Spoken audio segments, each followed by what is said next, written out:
In this video, I'm going to show you how to manage your physical paddocks, watering points, and landmarks in the Gallagher eShepherd web app.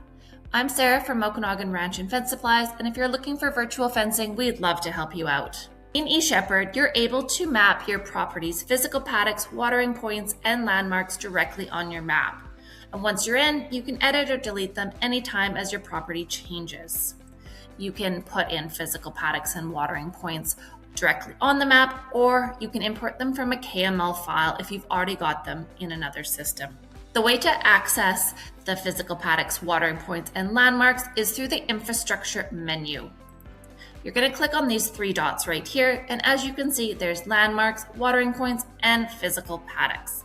So physical paddocks represent the real fence lines on your property. When you add those to eShepherd, it gives you a reference layer under your virtual paddocks and helps you plan grazing movements more accurately. To add a physical paddock, you're going to have your map, you're going to open the physical paddocks, and then you're going to click on it and click plus.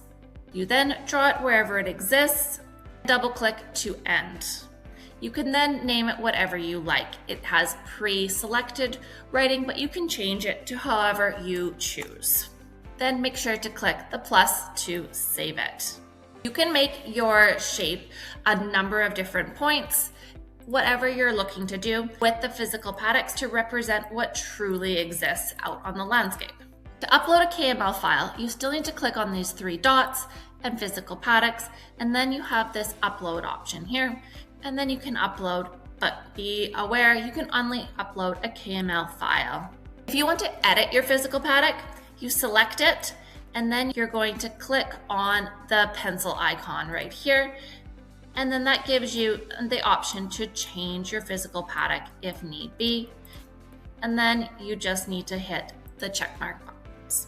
If you want to delete a physical paddock, you just click on the trash can icon and then you click delete. Add in water points, three dots, click on watering points, and then you click the plus and you put the dot in place. And again, naming it whatever you like.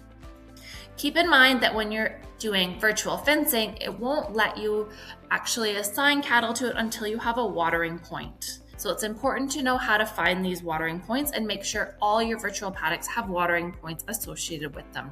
If you're looking to edit your watering point, click on the three dots, click on your watering point, and then the pencil icon, and then you're able to edit it, or if you choose, delete it. For landmarks, you can enter something like a hazard, a gate, a way station, or a base station, but it doesn't give you an option other than just adding in an icon. So I'm going to show you here. So I'll put in a landmark. You can change it to a different color if you like, but it has all the same symbology. You can change base station, gate, hazard, home, but there's only these amounts of icons, so you're a little limited in what icons to do there. So in summary, I covered today how to edit and delete physical paddocks, watering points, and landmarks in eShepherd.